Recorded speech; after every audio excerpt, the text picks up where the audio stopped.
ஐராவதம் இந்திரன் கோயிலுக்கு போனால், மகாராஷ்டிராவில் இருக்கிற இந்திரன் கோயிலுக்கு போனால் மட்டும்தான் ஐராவதத்தை பார்க்க முடியும், வெள்ளை யானை. ஆனால் இங்கே கருப்பாக இருக்கும், கவலைப்படாதீங்க.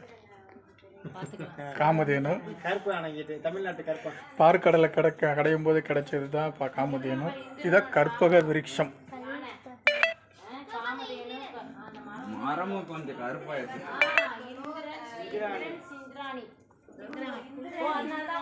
இந்திரனோட வாகனம் தான் அது. எவ்வளவு அழகா உட்கார்ந்திருக்காரு. இந்திராணிய மக தெய்வான இவங்கள கொடுமைப்படுத்துறாங்கன்னு சொல்லி தான் முருகன் சூரன் அழைச்சு. இந்திரன் இந்திராணி இவரோட வாகனம் தான் அந்த ஐராவதம். அதான் இந்திரனோட பொண்ணு தான் தேவயானி அம்மா கல்யாணம் மூத்த பொண்ணு. நான் சொன்னேன்ல, அங்க பக்கத்துல இருக்க தேவயானி தான் அவங்க அப்பா அம்மா தான். இவங்களை அழிக்கிறாங்கன்னா சூரன். நம்ம குபேரலட்சுமி கோயில் போயிருக்கோம்ல, அவரு இவரு கூட இங்க வந்துட்டாரு. பத்மநிதி, நல்ல வேலை உதயநிதினு பேர் வைக்காம போனாங்க.